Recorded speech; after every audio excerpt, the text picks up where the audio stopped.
Bien, primero que todo agradecer a cada uno de ustedes por la asistencia a este evento. También agradecer a la Universidad de Santiago, a sus distintas unidades, al Departamento de Ingeniería Informática, a la Facultad de Ingeniería, Departamento de Educación, Facultad de Humanidades, la Facultad de Química y Biología, que hoy día nos hospeda acá, también a la Facultad de Administración y Economía, que a través de académicos, estudiantes, personal técnico, profesionales, administrativos, hacen posible la realización de este evento. También agradecer a la Agencia Nacional de Investigación y Desarrollo, ANID, que patrocina el proyecto en que se enmarca este seminario. Pues bien, aprovechando el tiempo, damos inicio entonces al seminario, que esperamos básicamente que sea un espacio también para reflexionar sobre la propia práctica docente. Para lograr este objetivo hemos organizado el seminario en 5 partes. Voy a tratar de ir avanzando acá, ¿sí? En 5 partes. En una primera parte la idea es contextualizarlos en la importancia de estas competencias, por qué se deben desarrollar en el contexto escolar. Vamos a ejemplificarlo también con situaciones que permitan aterrizar estos temas. A continuación, la profesora Catalina Contreras, que hoy día nos acompaña, relatará algunas de las experiencias que se dan en el contexto escolar, en el aula, cuando se trata del desarrollo de estas competencias, desafíos y oportunidades asociados. Luego, la investigadora Luz Chourio nos presentará también creencias y también la realidad asociada al desarrollo y evaluación de estas competencias en el aula. Luego de eso retomaré la presentación para compartir con ustedes algunas herramientas, recursos que están disponibles hoy en día para llevar a cabo este tipo de desarrollos y evaluaciones. Y bueno, para cerrar la sesión, vamos a abrir un panel donde la idea es que ustedes puedan presentar sus dudas, sus consultas sobre estas temáticas. La idea es que desde ya puedan empezar a presentar sus consultas y lo pueden hacer directamente a través de un espacio que está habilitado en la parte inferior de Zoom, que dice Q&A, la parte inferior. Así que durante la sesión pueden ir dejando sus preguntas y al final la idea es poder atenderlas. Pues bien, damos inicio a la sesión. Algunas de las partes van a ser interactivas, así que esperamos poder contar con su participación. Van a recibir alguna información vía chat que se las va a entregar Luz para que participen. Y la idea es empezar a trabajar en algunas tareas. Pues bien, para romper un poco el hielo es que hemos preparado una actividad que la verdad es que no se aleja mucho de las cosas que podemos resolver en algunas situaciones cotidianas, ¿ya? Incluso en alguna actividad escolar. Aquí tenemos una cita que probablemente algunos de ustedes la han escuchado antes, la han visto, quizás incluso saben a quién se puede atribuir. Pero pongámonos en el escenario hipotético en que se nos encomienda la misión de determinar a quién se atribuye esta frase. Y se nos encomienda hacer esta tarea, esta actividad, utilizando recursos disponibles en la web, en Internet, utilizando, por ejemplo, un motor de búsqueda de su preferencia, como puede ser Google, Bing o cualquier otro. Para realizar esta actividad, Luz les va a compartir un enlace, ojalá puedan acceder desde ya, y les van a aparecer algunas opciones. La idea aquí es básicamente que nos indiquen cuáles van a ser las consultas con las que iniciarían ese proceso de búsqueda. ¿Ya? Les voy a pedir que se tomen un par de segundos como para que respondan a esta encuesta, que es muy cortita, y vamos a ver los resultados acá en pantalla para ver sus respuestas. ¿Tú me cuentas, Luz? ¿Ya están llegando algunas respuestas? Perfecto, voy a empezar a compartir acá.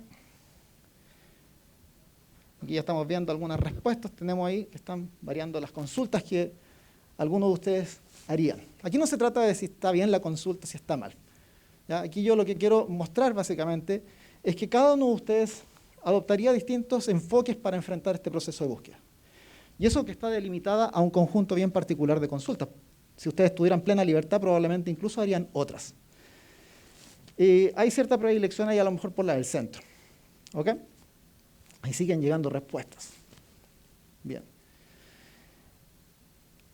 Una de las cosas importantes es que una consulta, cuando se ingresa a un motor de búsqueda, cuando la formulamos, es la que nos abre las puertas básicamente a los distintos recursos de información que podemos encontrar en la web. Y distintas consultas nos pueden conducir obviamente a distintos resultados. Entonces la siguiente parte, que es otra actividad, que les voy a pedir que realicen y ojalá tengan la posibilidad de hacerlo directamente en algún computador en el que estén conectados. Les voy a pedir que emprendan una búsqueda en su motor de búsqueda preferido. Puede ser, como les decía, Google, Bing o cualquier otro.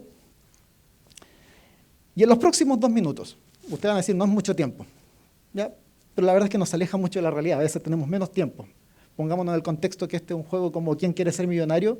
Y tenemos que encontrar la respuesta a esta pregunta. Así que usando el motor de búsqueda, para los que están presentes también pueden o escanear el código QR o ingresar acá a este link. Y la idea es que nos respondan a una encuesta que les va a aparecer con las opciones de distintas personalidades, algunas personas célebres, a las que se podría atribuir esta frase. ¿Ya? Luz también me va a ir contando. Sí, perfecto, pero vamos a esperar un poquito que hagan la búsqueda y ya voy a darle el paso para que puedan ver la siguiente slide. Así que los invito. Vamos a dar algunos minutos aquí. Voy a tomar el tiempo, de hecho. Perfecto.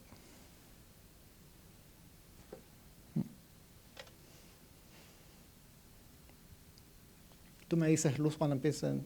Tengo que avanzarla en todo caso. Sí, tienes razón. Voy a avanzar acá. La idea es que ojalá puedan usar la misma consulta que escogieron. Ahí siguen llegando respuestas. Voy a avanzar de slide. Ahí están llegando más personas. Qué bueno, hay hartos participantes, así que súper bueno. Bueno, voy a hacer el paso entonces al siguiente slide donde se van a presentar distintos personajes, celebridades que podrían aparecer como potenciales candidatos a haber dicho esta frase en la historia.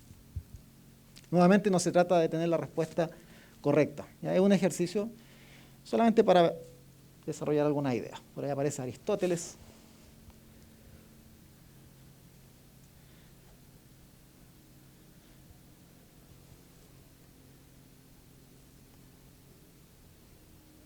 Vamos viendo qué más nos va arrojando esto.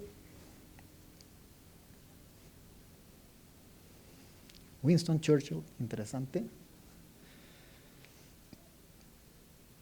Va ganando Aristóteles. Freud también.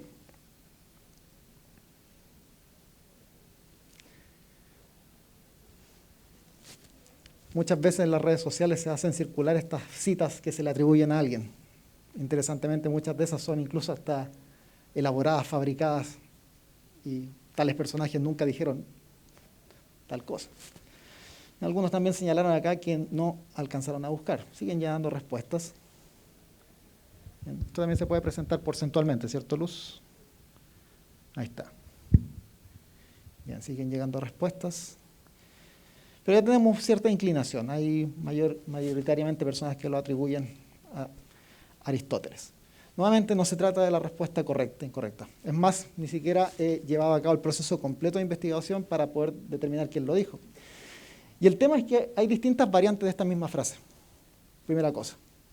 Y es muy probable que durante estos 2 minutos que ustedes llevaron a cabo la búsqueda se enfrentaron a distintas fuentes. Y aquí una pregunta que espero que puedan reflexionarlo en sus lugares de trabajo, casa, donde estén conectados, es ¿cuánta credibilidad le pueden atribuir a las fuentes en las que basaron su respuesta? Cuando yo estuve haciendo este ejercicio, al menos en la versión hispana de esta frase, la gran mayoría de las fuentes, digamos que no tienen ciertos elementos o atributos como para atribuirle cierta, digamos, credibilidad. Y eso nos lleva obviamente a probar otras estrategias. Por ejemplo, probar en otros idiomas quizás. Y aún así tampoco tenemos certeza de que vamos a llegar a una fuente veraz que nos entregue la respuesta a esta pregunta. Es un desafío bien simple. Ahora, ¿cómo lo contextualizamos esto en el aula? La verdad es que los estudiantes a menudo se ven enfrentados a desafíos y problemas de información, que no son quizás los mismos que estamos enfrentando acá. Son distintos probablemente. Cosas como, por ejemplo, una tarea de efemérides, donde el objetivo es determinar o identificar algunos sucesos, eventos que hayan ocurrido en un determinado día del año. Y aquí van a aparecer 4 cosas importantes. Como profesores, cuando ustedes formulan una actividad, En esa actividad hay una expectativa respecto de lo que se espera que el estudiante complete, realice. Hay varias formas en que uno le podría entregar esa actividad al estudiante, ya sea verbalmente, a través de un enunciado escrito, de distintas maneras. Y bueno, después de eso viene otra componente, que es cuando el estudiante, como receptor de esta actividad, tiene una interpretación de las mismas. Y esa interpretación puede diferir de la expectativa que originalmente tenía el profesor. Hay una percepción de esa tarea. Y eso es lo que entendió el estudiante.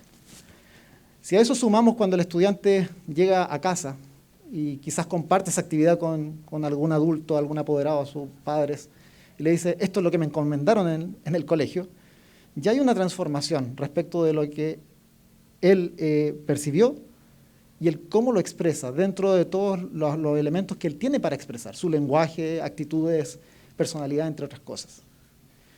Y si a eso sumamos que este estudiante además tiene cierta autonomía, como por ejemplo expresar estas consultas en un motor de búsqueda y emprender la tarea autónomamente, aparece otra componente, que es cómo traduce esa verbalización que él tuvo de la tarea y de su percepción a un conjunto de términos para ser ingresados en un motor de búsqueda como Google.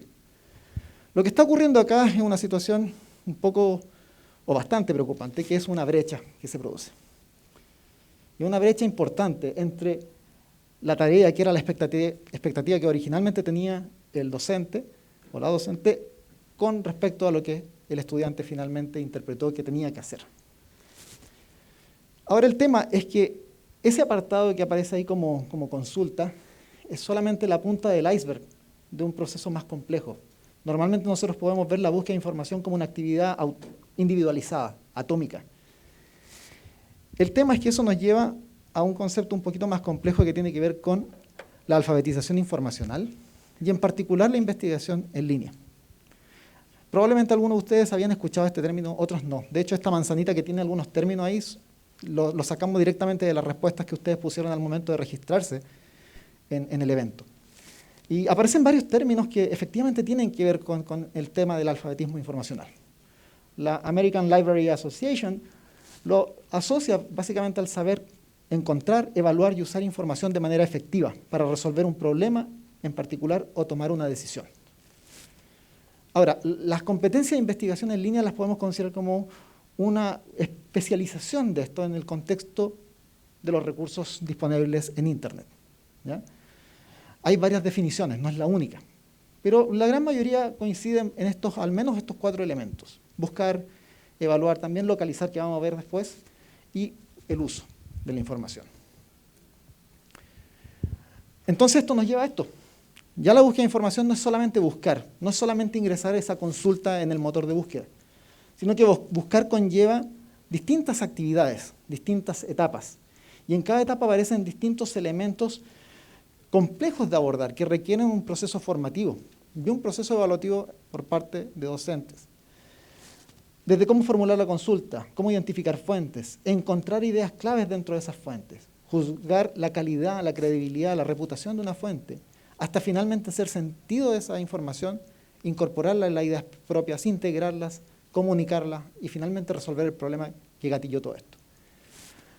Bueno, para aterrizar esto, ahora voy a dejar con ustedes a la profesora Catalina Contreras, quien nos va a compartir alguna experiencia en torno a esto, desafíos, oportunidades que se enfrentan en el aula. Dejo contigo. Muchas gracias. Muy buenas tardes a todos los que están presentes hoy día. Yo vengo a hablar desde el aula. Soy profesora de educación básica general con mención en ciencias naturales y tecnología. Así que este tema yo vengo a dar ejemplos, contextualizarlo y también mostrarles lo que yo veo en el día a día en el aula y quizás desde ese punto de vista comenzar a crear acciones concretas para poder trabajar este tema. Desde ese punto de vista vamos a conocer experiencias y desafíos en relación a la investigación en línea en contextos de la sala de clases. Para comenzar, vamos a conocer algunas preguntas que usualmente aparecen en la sala de clases. Damos, por ejemplo, buscar una información en Internet y la primera pregunta que surge es, ¿qué es una fuente de información? ¿Qué es una fuente? Para los más chiquititos, una fuente no es precisamente una página de internet. Una fuente es algo concreto. Y desde ahí comenzamos a ver que no es solamente el desafío es el proceso de buscar algo en una página, sino también tiene que ver con un tema de conceptos sobre la tecnología de la información. También cuáles son las potenciales fuentes de información de los estudiantes. ¿Dónde buscan? ¿Por qué buscan ahí? ¿Por qué no eligen otra página? ¿Cuál es esta fuente que les da seguridad de que la información que están buscando es correcta? ¿Cuáles son las páginas que usan para responder tareas escolares? Usualmente nosotros usamos el Internet como un recurso. Y eso significa que necesitamos de este recurso para responder la tarea, para hacer y cumplir esta tarea que nosotros le damos a nuestros estudiantes. Y también, ¿qué problemas enfrentan al momento de buscar información? Estos días le estaba preguntando a mis alumnos desde tercero o cuarto básico, ¿qué problemas ustedes encuentran cuando buscan información? Y justamente me decían algunos que tenían problemas al momento de la cantidad de información que hay. Por un lado, porque también tiene que ver no solamente con la tecnología, sino también con la comprensión lectora. De repente hay tareas que son relacionadas con ciencias naturales y hay conceptos que son muy elevados para los niños chicos, para los niños más pequeñitos, y al momento de presentarse con toda esta información, con un vocabulario específico, es difícil para ellos entender para luego responder a una tarea que es muy específica. Y ahí entramos a otra pregunta, que es ¿cómo hacen el uso de esta información que encuentran con toda esta cantidad de información que hay? ¿Cómo lo hago para responder a esta tarea que se me está pidiendo? Y en base a eso, ¿dónde nos podemos estructurar? Curricularmente, nosotros nos encontramos que desde el currículum nacional tenemos objetivos específicos, unidades específicas que son relacionadas con esta área. Desde tercero básico tenemos la unidad 1, generalmente es la unidad 1 en todas las fases curriculares desde tercero hacia arriba, que está relacionado con el uso de software para presentaciones, hojas de cálculo, uso de procesadores de texto, para la creación y edición de los propios documentos digitales. Todo esto es mucho, pero si los vamos desgranando un poquito más, vamos a encontrar que hay objetivos específicos que son para el uso de Internet en contextos seguros, desde tercero básico. Entonces, también, y es lo que vamos a ver más adelante, relacionando cómo vamos a comenzar a trabajar este tema, es importante conocer que como objetivo está el uso del Internet, es decir, no solamente como un recurso, sino como contenido específico. Y eso nos va a dar algunas pistas para comenzar a trabajar en esta área y que sea parte también de la enseñanza, y no solamente como un medio de recursos para enseñar otro contenido específico. Aquí vamos a algunos ejemplos de tarea. Por ejemplo, aquí tenemos el objetivo de investigar sobre la historia y funciones de un objeto tecnológico. La idea principal es que uno se les da una pregunta a los niños simple para que busquen información en Internet y en base a eso el estudiante responda. Tenemos un objetivo seleccionado que es la radio y la tarea era describir el objeto. Muy amplio, que puede ser de manera física, cómo lo observan, descripción a través de Internet. Aquí hay una cantidad muy alta de respuestas posibles, porque la pregunta es muy amplia y no tan específica. Entonces vamos a encontrar que hasta los niños no necesariamente van a buscar en Internet o van a recurrir a Internet para buscar información. Y aquí tenemos la respuesta que la radio es un objeto tecnológico para escuchar música o las noticias. La radio fue inventada por tal persona y se usa hasta hoy en día. De esta descripción, el primer punto es descriptivo, pero posiblemente esto no se buscó en Internet, cuando la tarea sí era buscar Internet. Y esto está relacionado con el tipo de pregunta que hacemos al momento de que le pedimos la tarea de buscar en Internet, porque posiblemente no está tan específica ni estructurada para que la pregunta trabaje todas las habilidades y competencias que requiere una búsqueda de Internet. Después vamos a otra pregunta, en otro objeto relacionado, por ejemplo, a la bicicleta, y qué problemas busca solucionar este objeto tecnológico. Ya esta pregunta es un poco más elaborada, donde requiere comparación de información. donde si busco información en Internet, posiblemente encuentre más de una respuesta.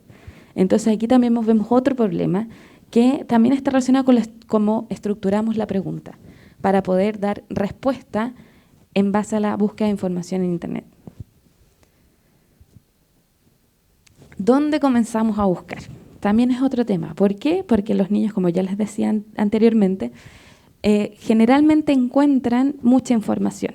Aquí tenemos algunas páginas que nosotros podemos encontrar que nos ayudan a filtrar un poco la información y para que sea de manera segura, que es otro de los hitos dentro de los objetivos del currículum, es que esta búsqueda sea segura, porque muchas veces, ¿cómo hacemos que los niños busquen de manera segura si hay tal cantidad de información en Internet? Y lo otro que también es importante, relacionado con lo anterior, después de hacer esta búsqueda, ¿cómo sabemos, cómo lo evaluamos como profesores? ¿Cómo evaluamos este proceso donde ellos tienen que buscar información y solamente existe esta brecha donde nosotros nos damos un resultado, que era lo que anteriormente estaba hablando Roberto?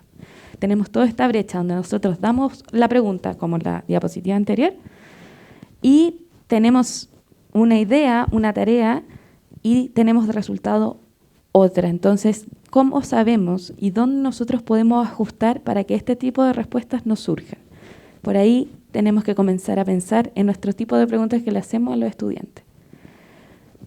Posteriormente, luego de buscar, que si bien en sí es un proceso donde está la consulta, localizamos la información, cómo la evaluamos y qué hacemos, cómo la usamos.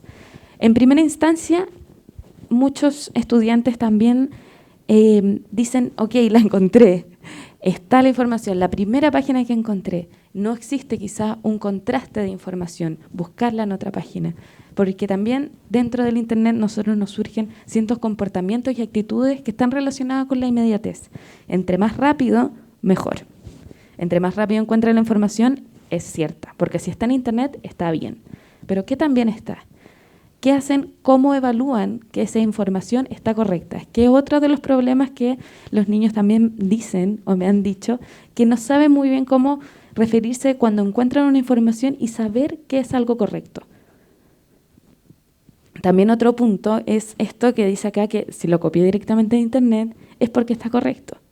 Pero ¿cómo nosotros como profesores podemos trabajar esta línea para evaluar y al mismo momento enseñarles a usar esta información y dejando de lado, esto es algo que es muy reiterativo también, que ya se da en cursos más grandes, el hecho de copiar y pegar? ¿Cómo podemos hacer para que esto no ocurra? Y en ese sentido, los desafíos, como siempre, son varios. No solamente desde otras áreas, sino que también aquí, donde cómo monitoreo, que fue lo que le estaba hablando anteriormente, cómo monitoreo el trabajo que hacen cada uno de los estudiantes, cómo lo evalúo, cómo controlo la cantidad de información que hay en Internet y que sea algo provechoso y de aprendizaje para los estudiantes, y cómo los apoyo. Que finalmente es nuestra gran motivación, cómo apoyo al estudiante para que todo este proceso que ellos realizan desde muy pequeños pueda tener un resultado esperado, claramente otras cosas. Aquí hay algunos tips que nos pueden ayudar en esta cantidad de información y actividades que tenemos que hacer hoy en día como profesores. En primera instancia, creo que es súper importante destacar la idea de que la búsqueda de Internet es un contenido específico, que vamos a utilizarla para otros contenidos, pero es importante trabajarla como tal y no solamente como recurso, porque a la medida que hagamos eso, los resultados en otras asignaturas también van a poder ser provechosas. Y en ese sentido, buscar, que fue el primer ejemplo que les mostré, es súper importante redactar una pregunta que nos lleva a buscar específicamente un tema en particular. Esta búsqueda tiene que ayudarnos a saber dónde consultar, quizás reducir la cantidad de páginas, ayudarlos a decir, en esta página tienen que buscar y evaluarla, ¿qué consideran ustedes que es importante? Luego, localizar, sugerir fuentes de información, como les mencionaba anteriormente. Y para eso también hay páginas que nos pueden ayudar a localizar mejor esta cantidad de información que hay. Luego pasamos al siguiente paso, que es evaluar. hacer explícita la justificación de la elección de fuentes, es decir, entendiendo cada uno de los niños que es una fuente, decirles por qué eligieron esta página. ¿Qué les hizo a ustedes decir que esta página tiene información que me resulta y que está bien, es correcta? Hacerlo explícito es justificar. Entonces, justificar también es un proceso que conlleva otras competencias. Por eso es muy importante que todo este proceso se lleve paso a paso. Y posteriormente, usarlo. Esta parte es súper importante porque, por ejemplo, si pedimos información como efemérides, la información va a estar concreta, lista y dispuesta en la primera página.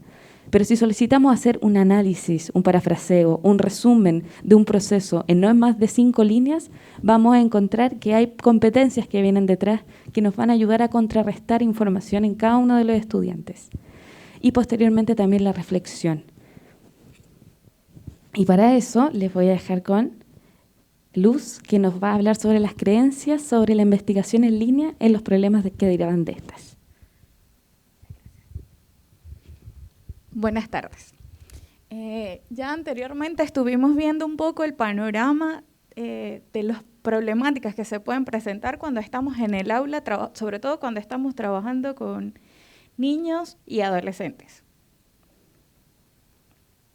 Entonces, empecemos primeramente por hacer la distinción entre dos términos que generalmente se suelen confundir bastante, que es la alfabetización digital y la alfabetización informacional. Como ya estuvimos conversando un poco, el hecho de que nuestros nativos digitales, ¿sí?, que desde bien pequeños están acostumbrados al uso de distintos dispositivos y que parecen manejarlos con mucha facilidad, no necesariamente eso implica que están capacitados para encontrar información pertinente a las necesidades que puedan tener, tanto en ámbitos académicos como personales. Entonces, ¿qué suele ocurrir? Que estamos asumiendo muchas veces que el hecho de estar alfabetizados digitalmente les ofrece la capacidad de encontrar información, y eso no es del todo cierto. Vamos a mirar un poquito algunas como afirmaciones que tal vez hemos escuchado o que incluso hayamos hecho nosotros mismos. Por ejemplo, los niños y niñas nacen sabiendo usar las tecnologías. Y es cierto, de verdad que a diferencia de nuestras generaciones, de los que estamos más grandes, nuestros niños y niñas desde bebés ya están interactuando con dispositivos. Y eso incluso nos hace sentir a veces un poco en desventaja con ellos en relación a la facilidad que tienen para manejarlos.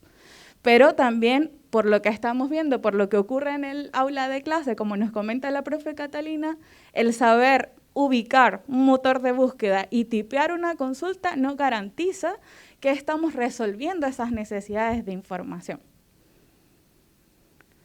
Otra creencia que está como muy aceptada, muy generalizada, es que la tecnología es suficiente para satisfacer las necesidades de información. O esta otra, de que todo se encuentra en Google. Algo que trae consigo consecuencias como la del cómic que vimos hace un rato, ¿sí? Estamos asumiendo que mientras yo tenga acceso a Internet, puedo encontrar todo lo que yo necesite. Y además, que esa información no solo que la tengo, sino que además es confiable, es fidedigna, es irrefutable. Si Google me lo dijo, así es.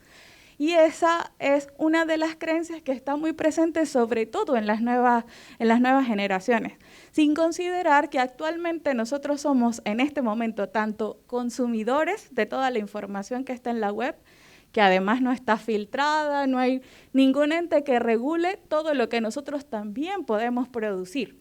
Cualquiera de nosotros puede estar generando una cantidad de información sin ningún criterio específico. Y esa es parte de los riesgos o del panorama que enfrenta un niño, niña o adolescente cuando tiene que resolver sus tareas escolares a través de la web.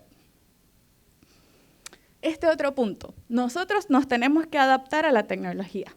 Si lo que hay son motores de búsqueda como Google, que no han sido diseñados específicamente para niños y que podrían resultar, igual como nos comentaba la profe Catalina, abrumantes en algún momento por la cantidad de información que presenta o también por el nivel cognitivo de esa información que se presenta, publicidad o algunos sesgos de otro tipo que pueden estar presentes, y aún así sentimos que nosotros, como eso es lo que hay, tenemos que adaptarnos y usar solo eso. Entonces esa es una creencia que nos está haciendo llevar o estar considerando que no podemos hacer nada más. La tecnología es así, nosotros tenemos que adaptarnos a lo que ella nos ofrece y nos presenta. Wikipedia no es una fuente confiable y esta es una creencia relativa, digamos, y quizás es más común en ámbitos académicos. Pero también podríamos reflexionar un poco al respecto de si esta es una fuente confiable o no. Por ejemplo, si yo necesito hacer una consulta trivial, no sé, necesito saber, por ejemplo, quién es el protagonista de una serie de televisión, tal vez Wikipedia pueda darme la respuesta para esa necesidad de información que tengo. Pero por supuesto, si yo ya estoy pensando en hacer un trabajo más académico, tal vez no tengo que ir ciegamente a lo que está en Wikipedia, pero si revisamos las entradas de Wikipedia, siempre ofrecen referencia de las fuentes desde donde se está trayendo esa información. Entonces, tal vez si yo no estoy muy segura en cómo hacer esa consulta, Wikipedia podría ser como la puerta para el inicio de esa búsqueda de información. Es cuestión de tener un sentido un poco crítico de lo que nos están ofreciendo estas tecnologías. Ahora, veamos, ¿qué pasa en la realidad? A ver, estamos impregnados de esas y muchas otras creencias en torno a la tecnología. Pero ¿qué nos dicen los estudios que están analizando específicamente lo que ocurre en términos de alfabetización informacional? El estudio internacional sobre competencias computacionales e informacionales, y si vemos aquí se hace la diferencia, ocupa a Chile en el 11º lugar de 14 países que participaron. Se obtuvo un puntaje de 476 puntos por debajo del promedio, que fue de 496. En esta prueba, los estudiantes participantes, que son estudiantes de 15 años de edad, se ubican en distintos niveles, que van desde el bajo nivel hasta el nivel 4. 20% de los estudiantes de 15 años en Chile se encuentran en ese bajo nivel, es decir, que ni siquiera logran demostrar sistemáticamente las habilidades que están siendo evaluadas en esta prueba. Y un 34%, un número importante, un tercio de nuestros estudiantes se encuentran en el nivel 1, es decir, apenas demuestran un conocimiento funcional del computador. En el nivel más alto, que es el nivel 4, en el que el estudiante demuestra que es capaz de seleccionar información relevante y evaluar la fiabilidad de una fuente, ni siquiera llegamos a un 1%. Otro estudio que es bastante conocido, el PISA, ¿sí?, que es el programa internacional que evalúa a nuestros estudiantes, tiene categorías que van desde el nivel 1 hasta los niveles 5 y 6. Y allí Chile se ubica en el lugar 42 de 79 países, de nuevo, ubicándose por debajo del promedio con 452 puntos. Para la evaluación PISA, el nivel 2 le da la capacidad al estudiante, tiene las habilidades básicas necesarias para desempeñarse bien, tanto en el ámbito académico como en su vida personal. Es capaz de identificar las ideas principales en un texto, es capaz de entender relaciones e interpretar significados, puede reflexionar sobre el propósito de una indicación explícita. Recuerden que PISA evalúa en distintas áreas, en lectura, matemática y ciencias, pero específicamente para el área de lectura, PISA ha incorporado elementos tanto de alfabetización informacional como computacional. Para PISA, un estudiante debe estar al menos en el nivel 2, como les comentaba. En Chile, 31,7% de los estudiantes está bajo el nivel 2. Y para el estudio de PISA indican que eso puede representar un riesgo en el desempeño académico y laboral futuro de estos estudiantes. En los niveles más altos, en los niveles 5 y 6, que indican que el estudiante está en capacidad de inferir cuál es la información relevante, que puede hacer la distinción entre un hecho y una opinión, que es capaz de evaluar la neutralidad y sesgo tanto en el contenido de una información como en la fuente, solo un 2.6% de los estudiantes lograron alcanzar ese nivel. Entonces, ¿qué tan efectivo está haciendo el Ministerio de Educación en ese sentido? Ahí pudiésemos apuntar algunas cosas. Como vimos en la sección anterior, la profesora Catalina nos mostraba que el currículo nacional fomenta la búsqueda de información en medios digitales para realizar proyectos escolares. Y si hiciéramos como un contraste, por ejemplo, como ocurre con Finlandia, un país que es referencia en términos educativos y con quien el equipo ha tenido algunos trabajos previos, la alfabetización informacional está considerada como una competencia fundamental y comienza a ser desarrollada desde los primeros años de educación básica. Entonces, en ese sentido, el currículo nacional está apuntando en esa materia, ¿sí? Por ahí estamos mejor. Pero ¿qué pasa en la práctica? El desarrollo de estas competencias, según lo que establece el mismo currículo, queda a criterio de los docentes en las clases de cada asignatura. Es decir, como nos comentaba la profe Catalina, no hay un contenido específico en ninguna de las materias y en ninguno de los grados o años académicos ni de enseñanza básica y media que se ocupe del desarrollo de estas competencias o de estas habilidades. En el caso de Chile es apenas en la universidad donde empezamos a encontrar la alfabetización informacional como un contenido o como parte de una materia específica. Sí, a nivel de educación básica o media no encontramos nada aún. Sin embargo, hay diversas iniciativas como la nuestra y otras de investigadores que están intentando aportar en este sentido, pero para ello el papel que tienen todos los docentes, todas las maestras y directivos de educación básica y media es fundamental, porque sin ustedes no podemos hacer llegar a los estudiantes, que son nuestro usuario final, estas herramientas. Entonces, ¿de qué manera podemos nosotros ofrecerle a los profesores que tienen, por una parte, la responsabilidad del desarrollo de estas competencias, pero que muchas veces se encuentran sin herramientas de cómo poder hacer esto en el aula de clase? Y esa, en parte, es como la invitación que nosotros queremos hacerle a partir de este encuentro, ya que la idea es que ustedes puedan disponer de distintas herramientas, tanto a nivel pedagógico como tecnológico, que les permite entonces apoyar o impulsar el desarrollo de estas competencias en el aula. Sí. A continuación podemos ver una muestra de algunas estrategias, recursos y herramientas que pudiésemos usar tanto para el desarrollo como la evaluación de la alfabetización informacional. Muchas gracias, Luz y Catalina, por compartir estas experiencias primero que todo y luego una reflexión sobre creencias y lo que estamos viendo a nivel de realidad en el contexto nacional. Bueno, cuando nos enfrentamos a este escenario donde estamos frente al desarrollo de competencias críticas, uno inmediatamente piensa que son nuevas responsabilidades que podrían atribuirse al equipo docente, al profesorado. Y ya sabemos que los profesores tienen bastante carga en realidad con todo lo que tienen que hacer. Y atribuir más responsabilidades no es menor. También aparecen temas asociados a temores que empiezan a aparecer, que muchas veces son temores infundados en función de lo que mencionaba Luz, tomando el ejemplo de sentirse en desventaja muchas veces con respecto a los estudiantes.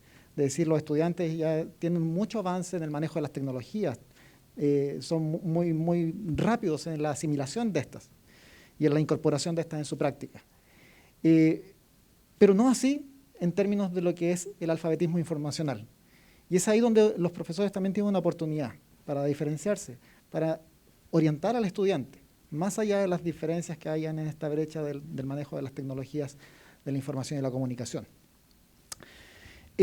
A eso se suma también la importancia de contar con herramientas y recursos que apoyen la labor docente. Y tal como mencionaba Luz, hay esfuerzos sobre todo en el área académica, en investigación, que se han hecho en línea con ir apoyando este proceso. Hay harta investigación en el contexto de educación superior y en menor medida en el contexto de educación básica y media.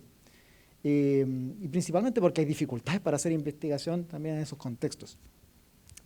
También hay herramientas o instrumentos estandarizados, como vimos, por ejemplo, el caso de PISA, que incorpora hoy en día la medición de estos elementos, pero no tenemos acceso a un PISA todos los días como para poder ver cuál es la situación que tenemos en nuestros colegios con nuestros estudiantes. Ahí entonces es donde empiezan a aparecer la necesidad de encontrar y contar con estos recursos y estas herramientas. Aquí yo voy a compartir una serie de elementos que hoy día podemos utilizar, podríamos incorporar en la práctica, pero también hay que entender que varias de estas herramientas tienen fortalezas y también tienen debilidades. Aquí hemos separado algunos de estos elementos y aquí quiero que presten atención. Aquí hemos separado básicamente lo que son recursos y herramientas tradicionales e interactivas asociadas al desarrollo de competencia de investigación en línea, apoyar el proceso formativo. Y en la parte tradicional, fíjense que aparece una plataforma, o más bien un plan de estudios que ofrece Google. Ya todos sabemos que Google es un referente en tecnologías de búsqueda de información, ¿ya? Pero es interesante que desde el área educativa, hace ya más de 10 años que se haya iniciado este plan de estudios, que estuvo activo por bastante tiempo, mantenido, y orientado principalmente a docentes y padres para apoyar el proceso formativo de estudiantes en materia de competencia de investigación en línea particularmente. Y eso nos dice una cosa, estamos hablando que el referente elabora un plan así, es porque también reconoce que su tecnología no es infalible. De hecho, su tecnología es bastante buena, es muy sofisticada, pero está lejos de ser perfecta. ¿Ya? Quienes trabajamos en la construcción de tecnologías de este tipo sabemos rápidamente cuáles son las limitaciones. Y por tanto es importante educar a nuestros estudiantes para que hagan correcto uso de esto. El no educarlos, tal como mencionaba también Luz y Catalina, tiene repercusiones en el largo plazo. Lo vemos, por ejemplo, en la universidad, cuando llegan estudiantes que no cuentan o no están equipados con estas herramientas y con el desarrollo de estas competencias. Y eso también tiene implicancia después en el desarrollo profesional. Esto tiene relación con temas actitudinales, con temas éticos, de integridad, entre otras cosas. El copy-paste, que uno a veces lo puede ver como algo tan inocente en una etapa primaria, ya en una etapa de madurez, es básicamente una situación compleja de abordar. Es un robo intelectual, ¿ya? Y eso tiene repercusiones. Y muchas veces no lo vemos de esa forma. Asociado a este plan educativo de Google, que está disponible en línea y uno lo puede buscar, está esta otra herramienta que busca un foco más interactivo para poner en práctica el desarrollo de estas competencias en sus distintos niveles.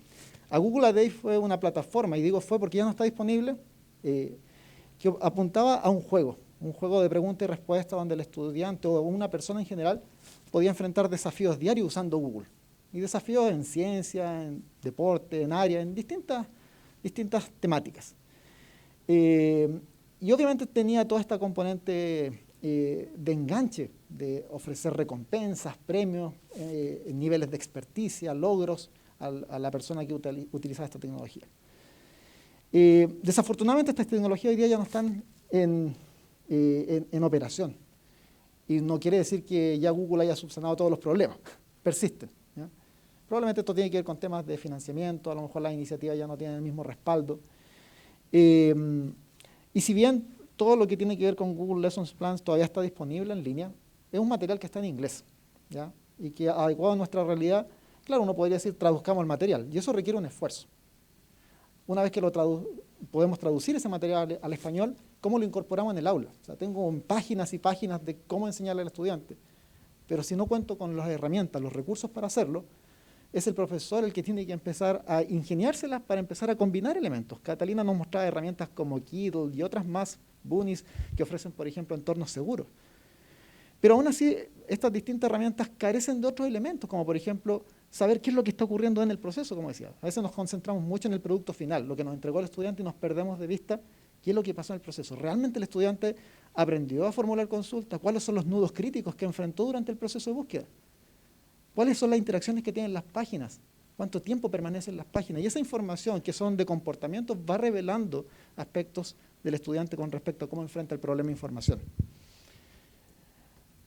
En la misma línea aparecen temas de la evaluación. ¿Cómo evaluamos esto? O sea, acompañar el proceso formativo, el desarrollo, también va alineado a poder ir determinando el progreso y la evolución de estas. Y ahí aparecen distintas herramientas. Aparecen cuestionarios, que está dentro de lo más tradicional, Pensemos en cuestionarios como pruebas estandarizadas con selección múltiple, por ejemplo, a lo mejor algunas preguntas de texto abierto. Y que si bien tienen la ventaja de ser rápidos y económicos de desplegar, los puedo hasta imprimir o los puedo poner en un formato electrónico, los puedo aplicar en el aula, tienen un costo también asociado, que es la carga finalmente de analizar eso, procesar eso, se lo lleva el docente. ¿Cómo tomo toda esa información y la utilizo? Otra situación que es más bien inconveniente en esta línea tiene que ver con que son alejados de una experiencia real. O sea, yo pongo al estudiante frente a un papel, pero claramente estar frente a un papel no es lo mismo que estar frente a Google o a un motor de búsqueda. No tiene esa componente activa. Después de eso ya pasamos a la parte interactiva. La parte interactiva es donde uno cuenta con herramientas que de alguna forma ofrecen una experiencia mucho más cercana a la realidad. Aquí aparecen estas banderitas de Finlandia y Chile porque precisamente hace referencia a recursos que nosotros de hecho elaboramos en un proyecto anterior, en una colaboración con Chile y Finlandia, por allá por el año 2016, donde elaboramos instrumentos de este tipo, cuestionarios en español y en finlandés y en inglés también. Y también desarrollamos estas tecnologías que de alguna forma sitúan al estudiante en un entorno seguro, controlado, donde el profesor conoce a priori a qué página se va a exponer el estudiante. Las puedo delimitar. Puedo decir, el estudiante se exponerá a 10 páginas o a 5 páginas.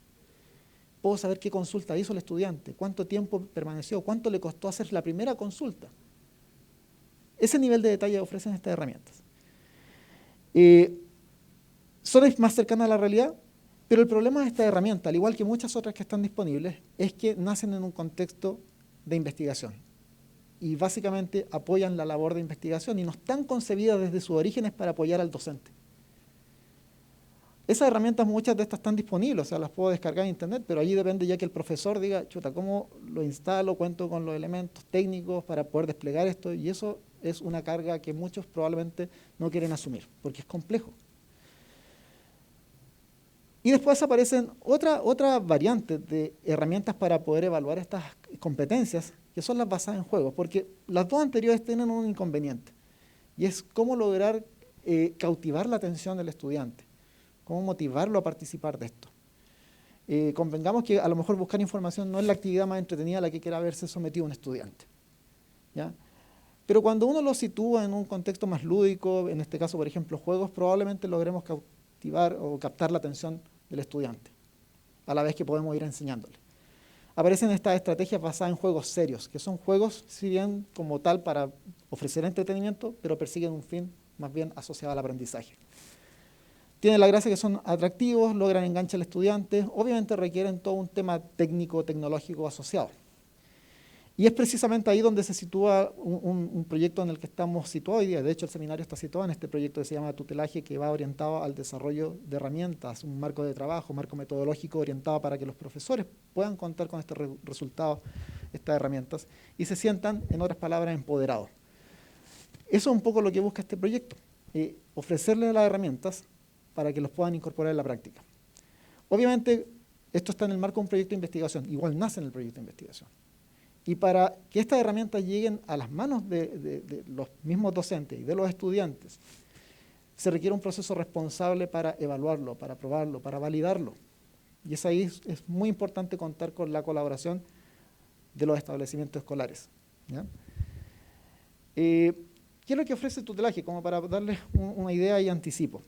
Tutelaje en realidad ofrece un marco referencial, conceptual, teórico, marco metodológico también, para orientar a los docentes sobre cómo aplicar estas tecnologías, pero también ofrece una serie de herramientas tecnológicas para apoyar la labor docente. Una de ellas es Trivia, que es un juego que un poco es el símil de esta tecnología a Google A Day que se llamaba, que era este juego de responder una pregunta al día. Y en este caso, básicamente, el estudiante diariamente va enfrentando distintos desafíos, y la idea es que el profesor o una comunidad de docentes pueda ir elaborando estos desafíos en el tiempo.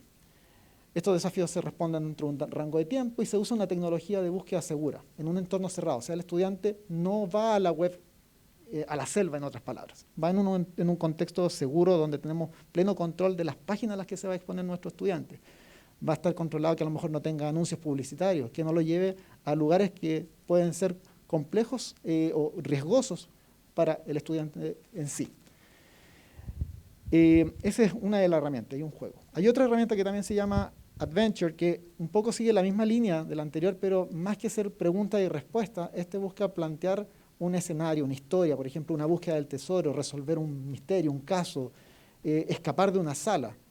Pero para lograr hacerlo, tenemos que buscar información. Y nuevamente aparece el uso de estas tecnologías, donde uno puede ir avanzando en la historia, tomando distintos caminos, que nos puede llevar a distintos caminos según las decisiones que vayamos tomando en términos de la información que encontramos.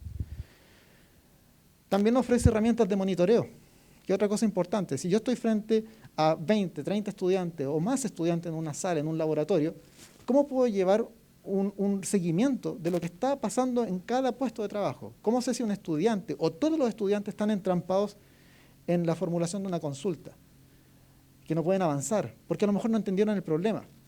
Bueno, este tipo de herramientas apuntan precisamente a eso, a ofrecer información en tiempo real a los profesores del proceso de búsqueda y no del producto final.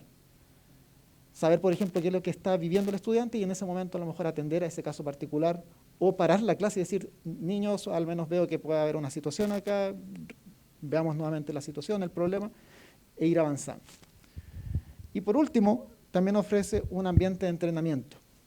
Y este ambiente de entrenamiento apunta precisamente a servir como un acompañamiento, tanto para el profesor como para los estudiantes, donde el estudiante pueda seguir distintos cursos de acción, como historias, donde puede ir avanzando en distintos módulos que combinan la parte conceptual, mezclado o fundido con la parte práctica y con la parte evaluativa.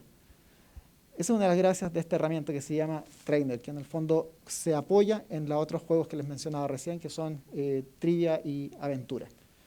Entonces es un poco el panorama que tenemos a nivel del proyecto y un poco lo que nosotros buscamos de ofrecer a la comunidad, pero para lo cual también se necesita su colaboración.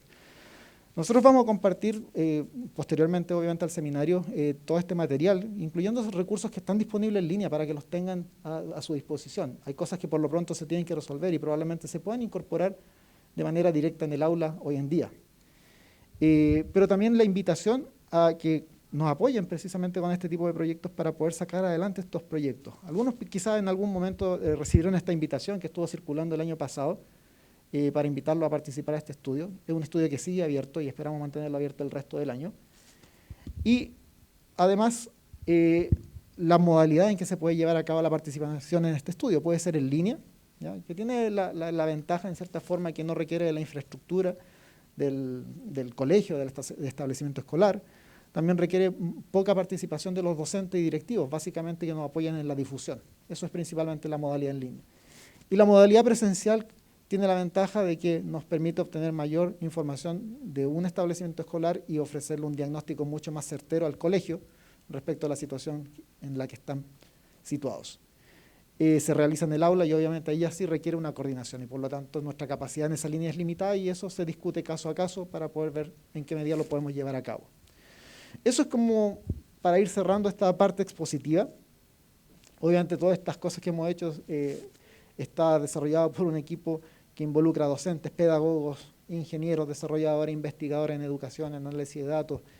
Es una mezcla de varias personas que han contribuido al desarrollo de todas estas tecnologías y que venimos desarrollando desde el 2016, ya partiendo por esta colaboración que hicimos con Finlandia. O sea, ahí viene toda una historia y ahora queremos ofrecerlo como algo que está a disposición de la comunidad. De esta forma, entonces, vamos a dar inicio al panel, donde voy a invitar acá a mis colegas, a la doctora Carol Joglar, también acá presente, doctor Héctor Ponce, también a Catalina y a Luz, y donde la idea obviamente es empezar a recibir las distintas preguntas que puedan haber surgido en el marco de la parte expositiva. La idea es que puedan dirigir las preguntas a alguien en particular, pueden dejar las preguntas abiertas y nuestra misión va a ser tratar de abordarlas. Muchas gracias por la atención y ahora procedemos a esta parte. Muchas gracias.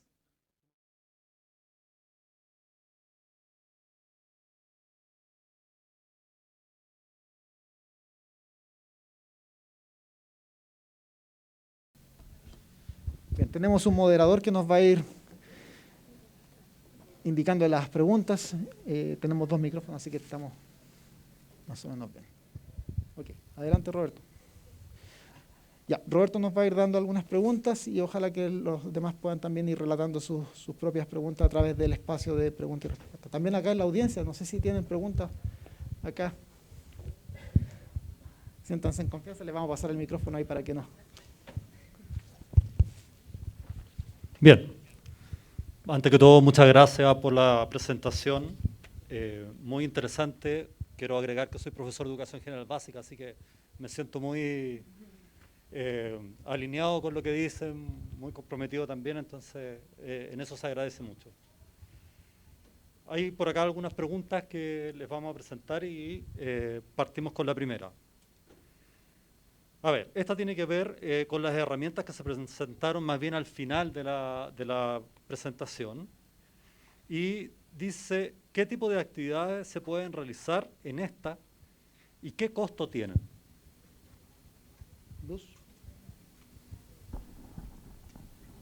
A ver, ¿aquí se escucha? Sí. Bueno, con respecto al costo de las herramientas, no tiene ningún costo para ustedes, ¿sí? Ni como profesores, ni como establecimiento educativo. Y les comento un poco en qué consisten estas herramientas. En el caso de trivia, por ejemplo, se trata de un juego de preguntas y respuestas, donde el docente o el investigador diseña este tipo de preguntas y se le ofrece al estudiante Neuron, que es un simulador de un buscador web, algo muy parecido a Google, con la diferencia de que los recursos que se ofrecen allí, los resultados de las búsquedas, están previamente filtrados por nosotros o por los docentes. Entonces allí podemos tener control de en qué lugares va a buscar información este estudiante o estos estudiantes. En la medida en la que el estudiante va respondiendo a estos desafíos, tiene un aspecto lúdico, es decir, va ganando puntos, estrellitas, ¿sí? Cada vez que va avanzando en el desafío. Eso en el sentido de trivia. Con respecto a Adventure, ahí la idea es poder crear como historias, algo así como las salas de escape, como la casa del tesoro, funciona muy bien para ese tipo de estrategias. Y la idea es que a medida que vaya resolviendo los desafíos que allí se le planteen, pues pueda ir encontrando la salida a esta situación. O sea, ambas experiencias se enfocan o se encuentran dentro de esta categoría de juegos serios. ¿Qué es lo que buscan? Que la experiencia sea entretenida para el estudiante, pero a la vez que logre un objetivo pedagógico, educativo, que aprenda en este caso. También nosotros estamos desarrollando en este momento el Trainer, que es la herramienta que nos va a permitir utilizar, o sea, se comunica además con Trivia y con Adventure para poder evaluar el estado de esas competencias de investigación en línea, pero que también nos permite incorporar elementos para enseñar o desarrollar estas competencias. Es decir, nosotros pudiésemos diseñar toda una experiencia donde empezamos con alguno de los juegos, bien sea Trivia o Adventure, hacemos el diagnóstico, la evaluación de estos estudiantes, luego podemos ofrecerle alguna serie de videos instruccionales donde se les presenta también un espacio para la práctica y luego podríamos, por ejemplo, volver a hacer la evaluación o poder contrastar si se ha dado ese proceso de aprendizaje en los participantes o en los estudiantes en este caso. Perfecto, muchas gracias por la respuesta. Tenemos acá un par de preguntas que están en línea. La primera la presenta Sergio Ariel y dice: no me quedó claro cómo oriento a los estudiantes a realizar una búsqueda exhaustiva.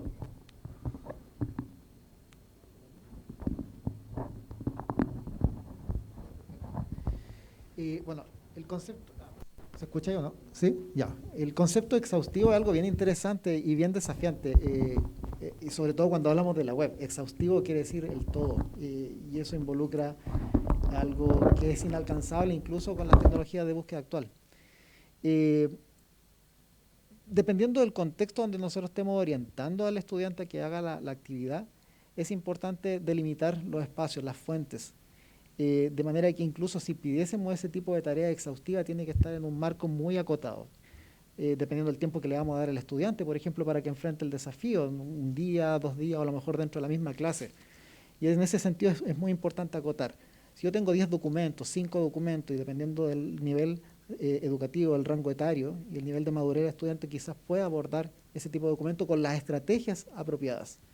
Pero eso tiene que estar formulado desde la definición del problema. Desde la definición del problema. Eso por un lado, no sé si quieres... Sí. También me gustaría agregar el tema de, más allá de la exhaustividad, es también qué competencias relacionadas con la búsqueda en Internet quiero desarrollar en el estudiante.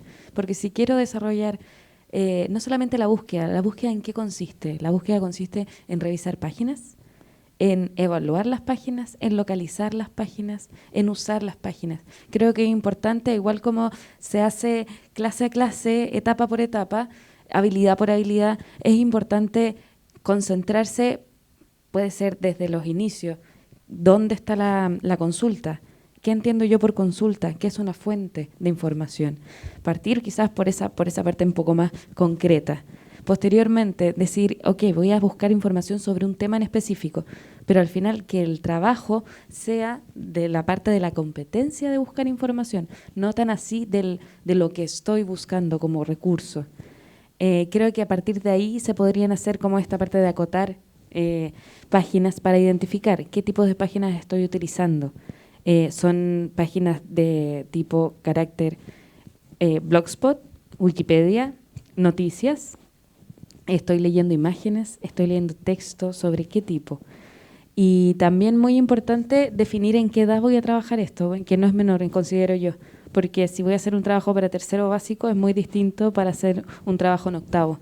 Entonces hay que delimitar, igual como se hace con cualquier contenido específico dentro de cualquier asignatura, creo que es importante delimitar y al mismo tiempo actuar paso a paso. No sé si eso ayuda a responder. ¿Puedo decir algo más? Bueno, otra cosa que también en este equipo y en el equipo más ampliado de investigación, una de las cosas que surgen también en estas búsquedas en general es cuáles son las competencias, como dice Catalina, ¿cierto?, las competencias que uno requiere que desarrolle el estudiante y asociadas con el currículum. Entonces, ¿cómo podemos mirar estas competencias? Por ejemplo, supongamos que pedimos que comparen algo. Entonces, yo estoy desarrollando la competencia de la comparación. Si comparo algo y voy a buscar en la web, entonces después, ¿cómo escribo la respuesta donde hay una comparación? ¿Cuál es la estructura de esa respuesta que es una comparación? Si yo quiero, por ejemplo, construir una respuesta que es un causa-efecto, ¿cómo se construye la causa y el efecto? Entonces también tenemos que enseñar esas competencias durante el desarrollo de la búsqueda de encontrar la información, pero después cómo yo desarrollo la respuesta. Entonces hay elementos importantes que naturalmente tenemos que fijarnos los profesores, no solamente, ¿cierto?, en el colegio, sino que también aquí en la universidad tenemos exactamente las mismas dificultades, ¿cierto?, cómo se construye la respuesta. Y ahí para eso también hay ciertas estrategias específicas. Por ejemplo, ¿cómo hago un resumen de la información? Hay técnicas para hacer un resumen. Hay técnicas, por ejemplo, cuando yo localizo información, podemos usar un destacado. Todos sabemos usar el destacado, pero hemos enseñado a destacar la información. Las mismas páginas web, ¿cierto?, todas tienen herramientas para destacar. Pero ¿cómo destacamos esa información? Después, por ejemplo, para hacer un resumen, hay una técnica que es eliminar palabras, ¿ya? También la podemos enseñar. Entonces el alumno encuentra la información, va eliminando y va construyendo el resumen.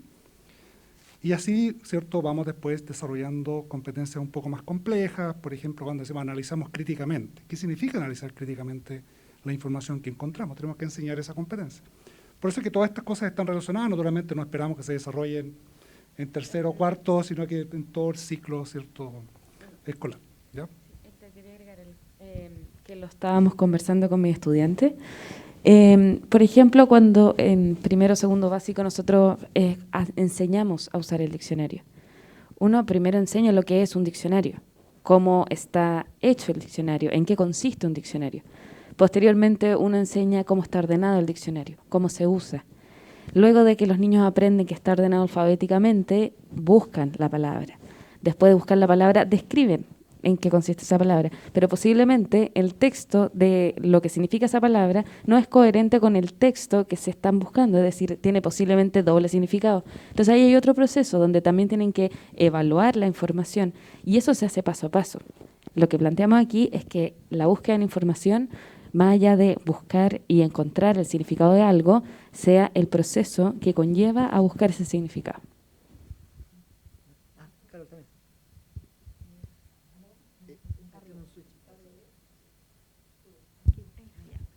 Bueno, buenas tardes. Quisiera hablar también un tema que es importante tener en cuenta y que en algún momento Roberto lo mencionó y también Catalina, que es el tema de cuando nosotros pedimos lo que el estudiante va a hacer, o sea, la pregunta que queremos que él busque, ¿no? Y ahí hay un tema súper interesante porque no es lo mismo que yo le diga al estudiante busque o que obtenga como información, ¿qué piensa usted sobre esto? O que le diga, ¿qué es esto? ¿No? Entonces, cuando yo le digo al estudiante, ¿qué piensa usted? Él ya sabe que él va a tener que hablarlo o lo que va a traer como resultado para el profesor es con sus palabras, no con lo que está escrito. Entonces, esa manera de decírselo al estudiante también es muy relevante porque es cómo él te va a responder lo que quieres que él busque. Entonces, ahí hay un tema súper importante que es el objetivo. ¿Qué quieres? ¿Que él busque y reproduzca lo que está allá? ¿O quieres que él transforme la información en conocimiento y diga desde su concepción, de lo que entendió para ti? Entonces, eso es un tema.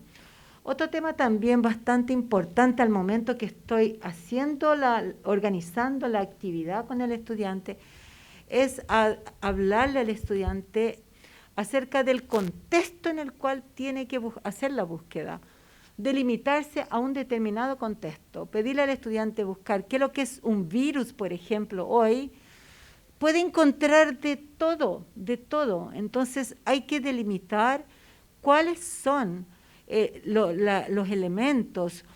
Y un segundo tema también, los indicios de la teoría en el cual está contenida esa pregunta. Entonces, si ustedes están buscando sobre virus, pero ahí están hablando sobre los virus que son benéficos o cualquier otra cosa, uno le dice, bueno, estas palabras también deben estar en la búsqueda que ustedes van a realizar. Porque si no, realmente es a la selva, ¿no? Es buscar cualquier cosa.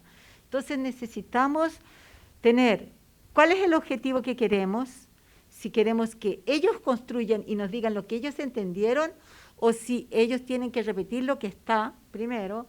Segundo, cuál es el contexto en el cual deberán buscar y cuáles son los indicios de la teoría que estamos trabajando con ellos. Tiene que ser súper claro eso para que él pueda buscar desde esa delimitación. Y finalmente, otro tema que apunta también Héctor, es la demanda de la pregunta que le hago. Es muy común que uno le pida al estudiante que describa algo y el estudiante acaba explicando algo. O le pide que justifique y describe. Cuando pasa eso para nosotros ya es un indicio de que tu estudiante no sabe la diferencia entre explicar, argumentar, justificar. Entonces no puedo simplemente partir del supuesto que él lo sabe, explíqueme tal cosa y vaya a internet, búsquelo. No, tengo que dejar con ellos claro, mira, vamos a entender como explicación esto. La explicación tendrá que tener esto, esto y esto. Los elementos que componen la explicación, perdón. Entonces, es muy relevante que nosotros tengamos en cuenta que, si bien estamos enseñando cualquier asignatura que sea del currículum, primera cosa, nosotros somos profesores de lenguaje de esa asignatura al cual estamos enseñando. Y por eso mismo que muchas veces la búsqueda de información se obstaculiza porque olvidamos del tema también del lenguaje.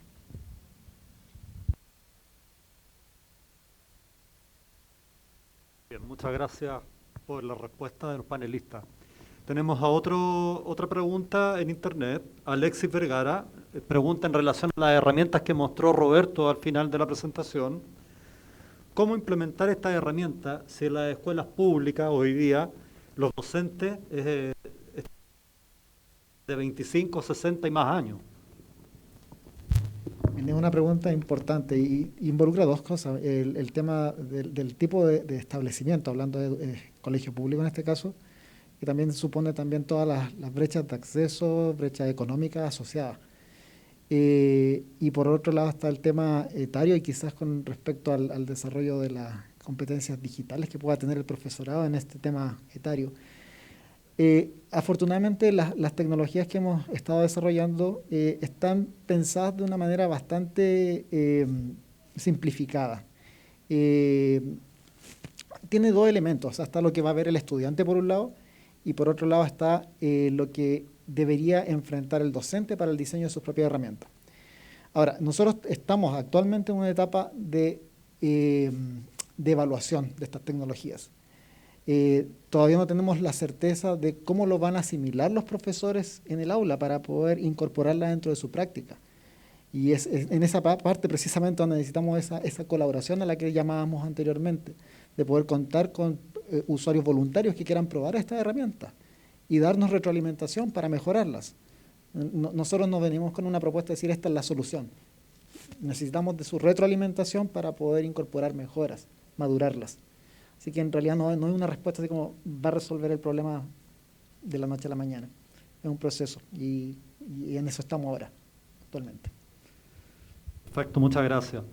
En relación a lo mismo, al proyecto me refiero, la pregunta siguiente dice, si un establecimiento quiere participar en este proyecto, ¿cuál será la carga para el equipo docente y el equipo directivo que esto supone? Sí. Bueno, como lo vimos en la presentación, hay dos modalidades de participación en este momento. Una es totalmente en línea. En ese caso, la participación que necesitamos desde los equipos directivos y de los docentes, hacerles llegar la invitación, en este caso a los apoderados de nuestros estudiantes, quienes finalmente van a autorizar que su hijo o hija participe en nuestro estudio. Entonces, básicamente, para el caso en línea, la herramienta está diseñada para que los estudiantes hagan esto de manera autónoma, desde sus casas o desde el lugar donde se puedan conectar a Internet. Y lo que necesitamos es poder hacer llegar la invitación y, bueno, y también promover la participación, ya que se trata de una participación absolutamente voluntaria. Entonces, la idea es poder invitarlos o diseñar algún tipo de estrategia que permita que ojalá un número importante de estudiantes participen y que eso también pueda retribuir al establecimiento educativo cuando nosotros podamos ofrecer como el resultado de este diagnóstico, cómo les fue, cómo están sus estudiantes, en qué nivel, en términos de las competencias informacionales se encuentran. Si es el otro caso, de que se quiere que se haga de manera presencial, ahí pues habría que ver cada caso particular. Y la idea es que, bueno, en primer lugar, puedan hacer llegar el consentimiento que les daríamos nosotros para que sus apoderados autoricen, firmen la participación de sus hijos, y luego en el aula necesitaríamos de un espacio, una sesión de unos 45 minutos donde podamos, bien sea en el equipamiento que tenga la institución, si la tiene, si tiene computadores, laboratorios, donde podamos hacerlo, o en el caso en el que seamos nosotros los que tengamos que llevar los equipos, instalarlos para hacerlo en el aula. Junto con, por supuesto, en presencia del docente, haríamos esta actividad de manera conjunta, pero habría que evaluar cada caso. Muchas gracias. Considerando que en Chile hay alrededor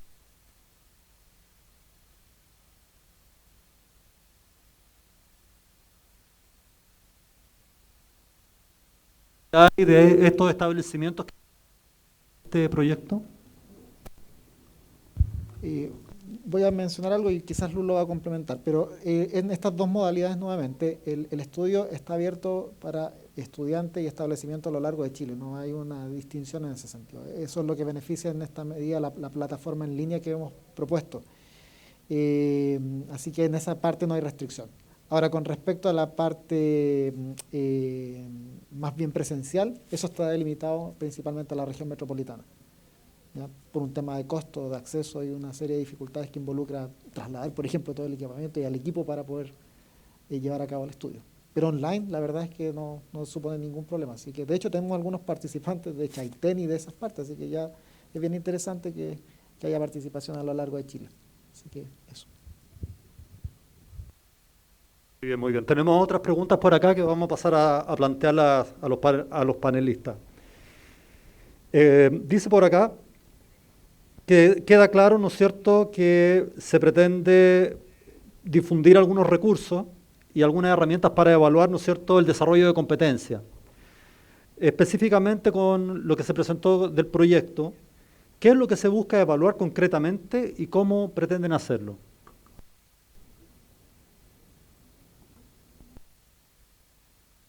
Bueno, las herramientas que fueron presentadas son capaces de ir almacenando algunos datos de estos comportamientos de búsqueda, ¿sí? A medida que el niño va haciendo sus búsquedas, podemos ir observando algunos indicadores. ¿Qué tipo de consultas hizo? ¿Cuánto tiempo? ¿En qué páginas permaneció más tiempo? Si fueron las páginas relevantes para la pregunta que se le hizo, para el contenido que estaba buscando o no. Entonces, de esa manera vamos capturando esa información y nos permite entonces, de acuerdo, por supuesto, con la investigación que se ha realizado y con la literatura, poder ir caracterizando o perfilando a ese estudiante con la finalidad de poder ofrecerle una mejor experiencia, mejores estrategias para que vaya desarrollando esas habilidades o competencias para la investigación en línea.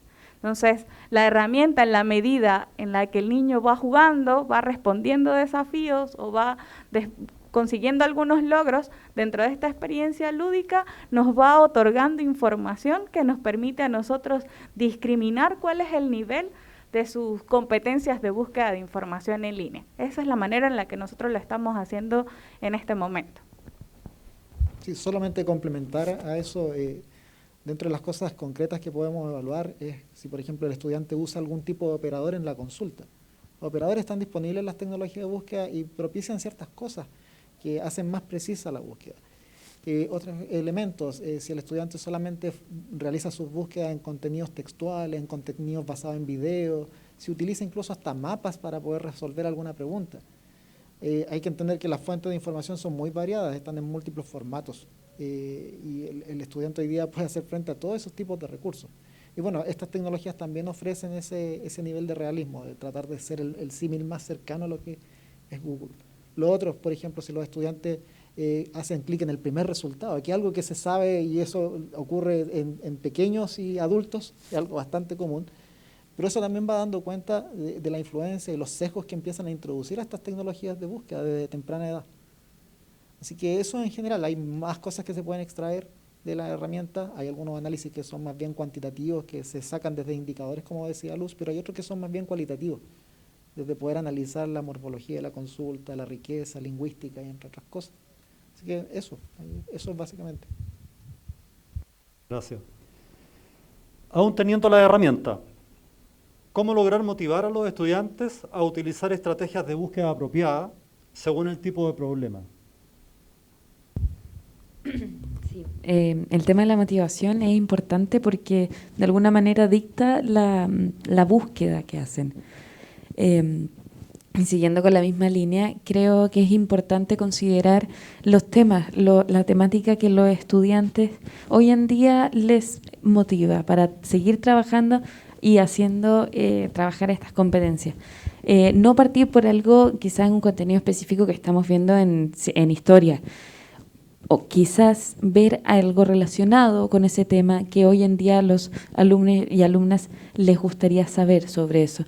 Creo que la parte de una evaluación diagnóstica o hacer un diagnóstico sobre los temas que a los estudiantes hoy en día en diferentes edades consideran interesantes puede ser un muy buen punto de partida para trabajar diferentes competencias y habilidades en la búsqueda de Internet. Quisiera agregar ahí una reflexión, pregunta en cierta forma, ya que tiene experiencia con niños de básica, de primer ciclo principalmente. Venimos saliendo de un confinamiento producto de la pandemia de 2 años. Niños pequeños de cuarto básico que la mitad de su vida escolar la vivieron encerrados. niños más pequeños que conocieron el mundo educativo encerrado en su casa, donde la relación con los compañeros, por ejemplo, con sus pares, fue escasa, nula. ¿Qué tips podríamos darles a ellos, a sus padres o con los niños, para que la búsqueda en Internet, el uso de Internet en general y de las herramientas digitales no se transforme en naufragar en esta navegación por Internet, sino que también contar ese trabajo digital? El trabajo con apoderados, entre hijo y padre e hijo, por ejemplo. Ambos, sí. Yo creo que son tareas que deben salir y deberían salir un poco del contexto aula y entrarlo dentro del contexto hogar, por ejemplo, para que en ese sentido sea algo que enriquezca tanto al estudiante como al padre o madre o tutor que quiera estar con ese niño. También creo que con eso está muy relacionado en el día a día y cómo generar vínculos. Idealmente, muy concretamente, desde buscar recetas para cocinar, buscar sobre un tema que estén viendo juntos, y a ese lado también va con la entrega de la motivación. Creo que es importante conocer, hablar con los niños, porque ellos también tienen que decir, y en base a eso hacerlo nuestro en vez del revés en el tema de la motivación.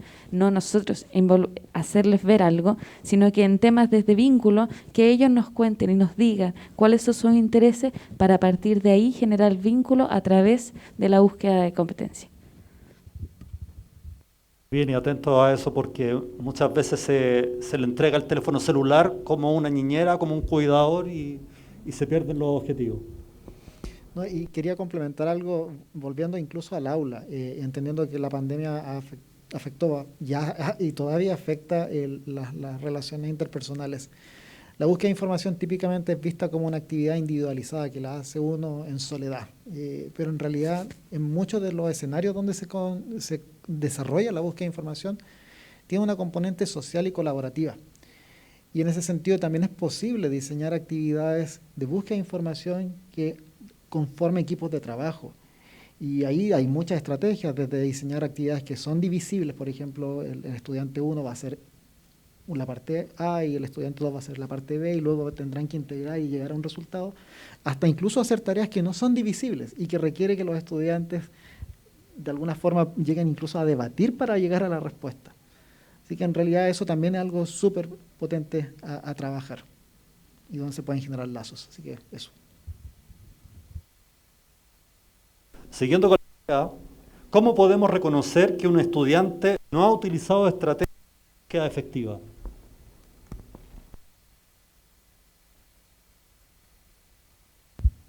Bueno, con respecto a eso, una parte importante, aquí volvemos a la parte importante de lo que es el proceso de búsqueda y no el resultado final. ¿Ya? Muchas veces podemos ver que buscar información en una caja negra, yo pedí esto y me llegó esto.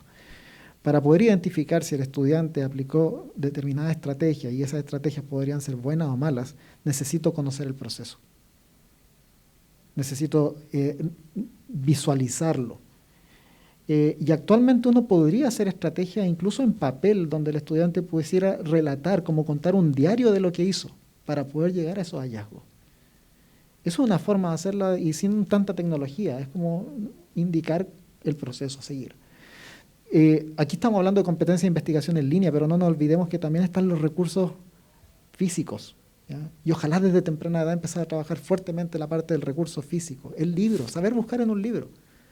Hoy día es interesante en educación superior, los estudiantes ya prácticamente ni miran el material físico, el libro. Quieren la inmediatez, buscar en Google es más rápido que tener que hojear y empezar a localizar información. Y eso se puede trabajar desde pequeño. Los textos escolares ya son una fuente de información de referencia para los niños. ¿Ah? Sí, y segura. Y eso se puede explorar y trabajar. Y complementar también con los elementos en línea.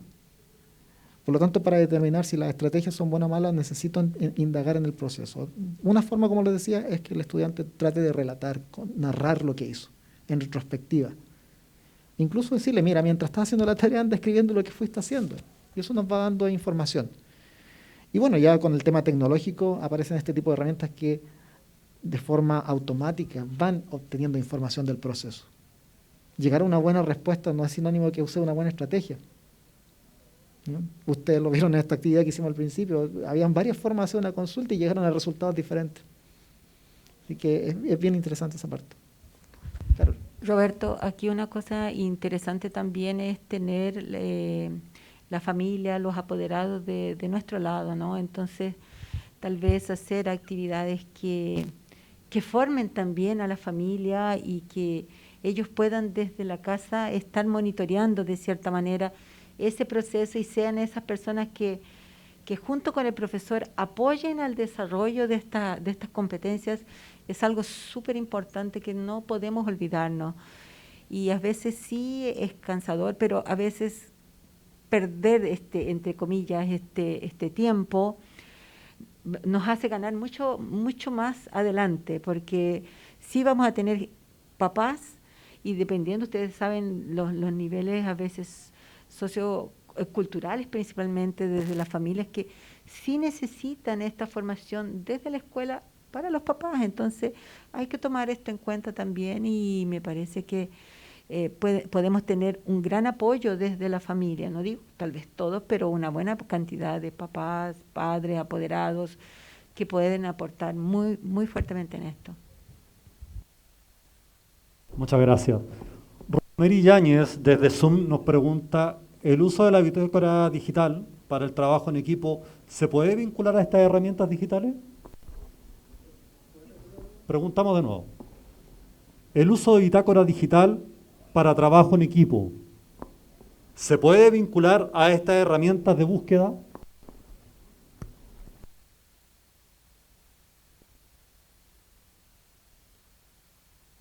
¿Será que puede elaborar un poco más lo de la bitácora digital en términos de Zoom? Voy a interpretar un poco lo que nos pregunta Rosemary. Existen varias herramientas que permiten desarrollar bitácoras digitales, con un poco lo que decía Roberto recién también. Ok, ese Claro. relato, la narrativa, ya, perfecto. ¿Y cómo lo vinculamos con estas herramientas de búsqueda?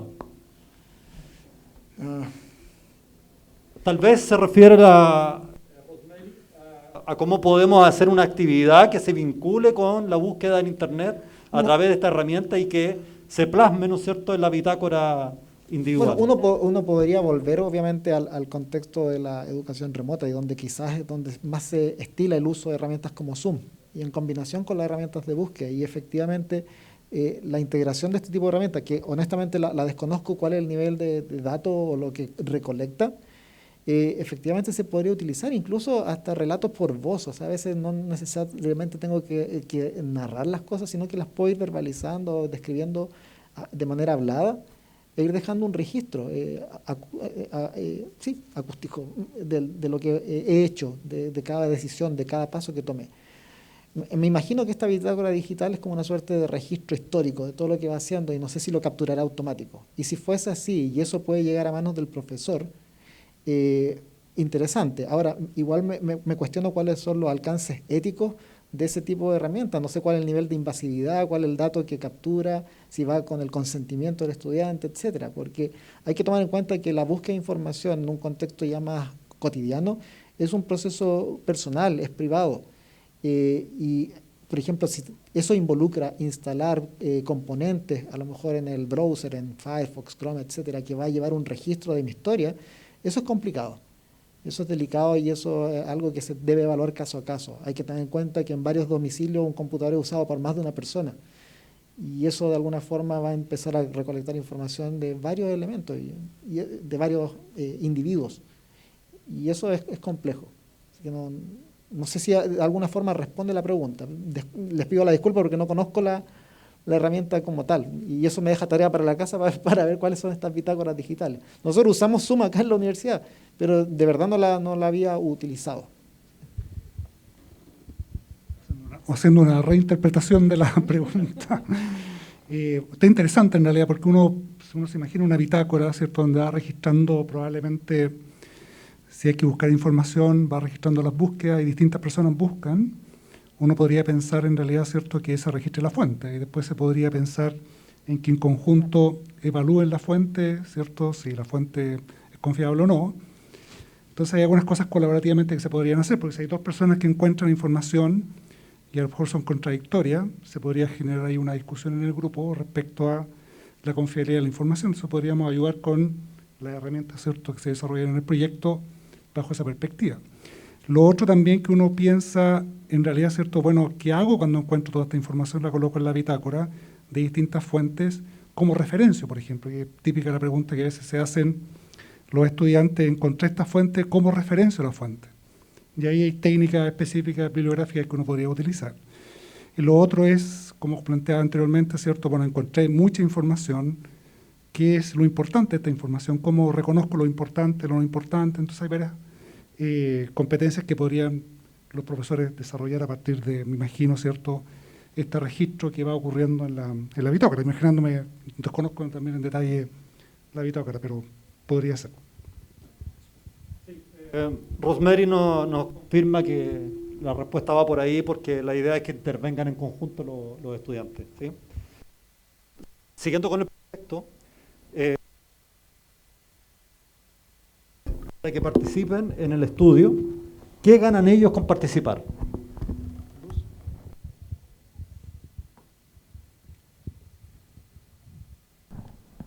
Bueno, como les comentaba hace un rato, la idea, ojalá nosotros podamos contar con el apoyo de directivos y docentes para lograr esta motivación a participar. La idea de nuestras herramientas es que el estudiante trabaje de manera autónoma, pero por supuesto eso requiere que tenga el espacio, que tenga el tiempo para hacer la actividad. Entonces allí es fundamental que los apoderados puedan apoyar esta iniciativa. Y por supuesto, nuestra idea de poder poner a su disposición estas herramientas es poder apoyar a la comunidad educativa en el desarrollo de estas competencias, de estas destrezas, que en un futuro pueden redundar en una mayor calidad incluso de las tareas escolares que están haciendo nuestros niños, o por ejemplo, en ir desarrollando esa habilidad o capacidad de poder hacer juicio más crítico sobre las fuentes, de dónde están trayendo información, y no solo lo académico, en lo personal, para que ojalá cada vez sean menos víctimas de las fake news, por ejemplo. Entonces es un proceso, no es un tema que se va a resolver en una sola clase, no es algo instantáneo, sino es algo que tenemos que ir desarrollando con el tiempo. En este momento, nuestra propuesta a participar pues implica poder formar parte de este estudio en el que queremos hacer ese diagnóstico de cuáles son las competencias de investigación en línea con las que cuenta tu aula de clase, tu escuela, tu comunidad educativa en este momento, y ojalá en el futuro podamos seguir apoyando con la retroalimentación que ustedes nos puedan dar, pues nosotros también ir mejorando las herramientas, ¿sí?, para que devengan en una ganancia o en un beneficio para todos, tanto para la comunidad educativa como para nosotros como investigadores, ¿sí?, que nos permitan hacer llegar esto a las personas para quienes fueron diseñadas, que es finalmente profesores y estudiantes.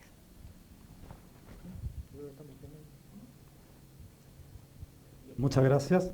Continuando con las preguntas, la siguiente dice: ¿cómo diferenciamos estrategias efectivas de no efectivas?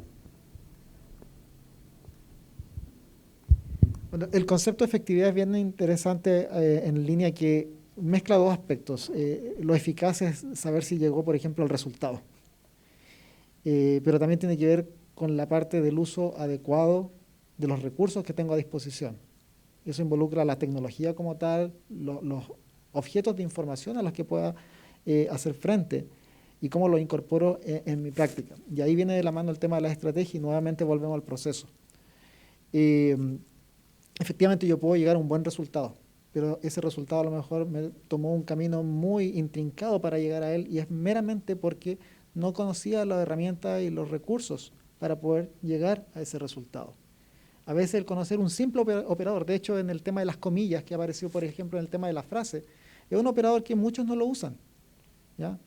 De hecho la literatura muestra que un porcentaje muy bajo de la población a nivel mundial, usando estas tecnologías como Google, sabe o conoce el uso de los operadores. Obviamente la idea es que las tecnologías pudieran inferir eso, pero por lo pronto, como no lo pueden hacer, el saber que existen ya puede hacer que nuestras búsquedas sean mucho más efectivas y que nos conduzcan a unos resultados usando un buen uso del tiempo, que es uno de los elementos más valiosos que también tenemos. Así que eso en resumen. Si decidimos participar, ¿sería posible contar con el apoyo de ustedes para seguir fomentando las competencias informacionales de los estudiantes? Y agrega una segunda pregunta. ¿Podemos contar con los materiales y herramientas una vez terminado el estudio? Ya. Bueno, es precisamente la intención que tiene el proyecto, entregar todos estos recursos a disposición de la comunidad y principalmente de los establecimientos escolares, profesores. Obviamente también la idea es ofrecer este apoyo. Obviamente ahora estamos enmarcados dentro de un proyecto y bueno, los proyectos todos sabemos tienen un financiamiento limitado y por eso nuestra misión antes de que termine el proyecto es precisamente documentar y transparentar toda esa información para disponerla a la comunidad. Sería maravilloso que este tipo de tecnologías sean fomentadas después por el Ministerio de Educación y que estén a disposición, pero para que llegue a ese nivel de madurez se necesita nuevamente la colaboración por parte de la comunidad de educadores, de los estudiantes, y en ese sentido ya la herramienta después sola va a empezar a tomar fuerza. Así que eso. Muy bien, muy bien. Tenemos algunas preguntas que tienen que ver con algunas prácticas que realizan los estudiantes al momento de este tipo de trabajo. La primera es, ¿cómo podemos detectar situaciones de copiar-pegar desde páginas web? Ya. El tema de copiar-pegar es todo un problema, lo tenemos acá en la universidad, se da en el contexto escolar. Es tan amplio el espectro de elementos a los que yo tengo acceso para poder completar una actividad que es difícil para un ser humano poder responder a esa pregunta. Hay tecnologías para hacer eso, son de pago, algunas pueden ser gratuitas, pero tampoco son infalibles. Pensemos, por ejemplo, en el solo hecho de encontrar una fuente en otro idioma y que esa fuente se traduzca y se copia y pega, pero en otro idioma, y va a ser más difícil rastrear eso. Herramientas como Word, por ejemplo, hoy día y otras más tienen complementos para poder determinar el nivel de plagio. Pero hay otras estrategias que ya las puede implementar directamente el docente. Solamente en la lectura de un trabajo, la escritura es prácticamente como una huella digital y en esa escritura uno empieza a encontrar estilos. Y cuando uno ve cambios radicales de estilo, eso rápidamente levanta la alerta o sospechas de que hay algo extraño ahí. Y en esa línea uno puede volver a usar los motores de búsqueda, por ejemplo, encontrar aquella frase y buscarla, y es muy probable que vayan a dar con la fuente donde la sacó. Y eso es algo bastante habitual. Sí, bueno, la otra pregunta que habría que hacerse también es ¿por qué copian y pegan, cierto? Entonces, si copian y pegan, lo más probable es porque no han sido, bueno, entrenados, ¿cierto?, para resumir información a lo mejor, para referenciar la información, porque a lo mejor quieren realmente copiar algo, porque generalmente está muy bien expresado, ¿cierto? Entonces uno lo pone entre comillas y coloca la referencia. Entonces ahora hay que enseñarle al alumno o a la alumna que lo haga de esa manera. Ahora, si es todo copiar y pegar, naturalmente estamos frente a un problema. Entonces, como estamos frente a un problema, y es un problema universal, no solamente un problema escolar chileno o del universitario chileno, sino que es mundial, ¿ya? Tenemos que ver, bueno, qué tarea estamos dando y por qué estamos dando esa tarea. Entonces, probablemente ese proceso de escribir, ¿cierto?, tenemos que enfrentarlo de alguna manera. Yo creo que son unas grandes falencias que tiene el sistema educativo chileno, ¿cierto?, es que no enseñamos a escribir. Yo creo que ahí estamos al debe, ¿cierto? No solamente tenemos un problema de comprensión, como aparecía, ¿cierto?, en una de las estadísticas que ustedes estaban presentando, sino que además tenemos un grave problema de escritura. Entonces, es un desafío, pero se puede hacer. No tenemos para qué pedir, ¿cierto?, que escriban, no sé, 5 páginas, a lo mejor media página bien escrita suficiente para partir y, ¿cierto?, evitamos el copiar y pegar, que es un problema que estamos enfrentando todos, no solamente en la escuela, sino que aquí en la universidad también. En línea también con lo que dice Héctor, el tema de que, claro, una cosa es detectar cuando ocurre una situación de copiar-pegar, pero lo otro también tiene que ver con entender las consecuencias y la acción misma de copiar-pegar tiene un significado hoy día. Hoy día, obviamente, todos podemos entender y convenir socialmente que robar no es correcto. Y a veces no le vemos ese peso al hecho de tomar algo desde otro y no reconocer esa fuente. Y como decía Héctor, hay formas de reconocer la fuente. Y también enseñar a parafrasear también. ¿Por qué no decir a la persona, puedes aprender a escribirlo en tus propias palabras? Pero eso también amerita reconocer la fuente. O sea, eso son dos cosas distintas y también se pueden ir trabajando de forma paulatina. Así que eso es como para cerrar. Muchas gracias. Agradecemos a los panelistas por su respuesta, por la información que han compartido con nosotros. Roberto. Bueno, solamente para cerrar este seminario y este espacio y nuevamente al público presente también y a las personas en sus casas, invitarlos también a contactarnos si les llama o les interesa formar parte de esta iniciativa, de esta colaboración. Nosotros estamos muy contentos de poder recibir sus correos básicamente, eventualmente establecer una llamada telefónica, por Zoom, visitarlo inclusive en el contexto, sobre todo en la región metropolitana, para conversar sobre la posibilidad de ejecutar este tipo de estudios. Nosotros estaríamos muy, muy contentos de hacerlo. Y eso, ahora, bueno, lamentablemente, no sé si lamentablemente, desconozco cuál es la situación que está viviendo cada colegio. Ahora se anunciaron unas vacaciones que no estaban planificadas, se adelantaron. Y a lo mejor una instancia también para invitar a los estudiantes que a lo mejor si tienen las condiciones para hacerlo durante ese espacio-tiempo extra puedan aprovecharlo haciendo una trivia, por ejemplo. Así que eso. Muchas gracias. De esta forma terminamos este seminario y esperamos que sea uno de muchos más. Así que esperamos vernos hasta la próxima. Gracias nuevamente a los panelistas.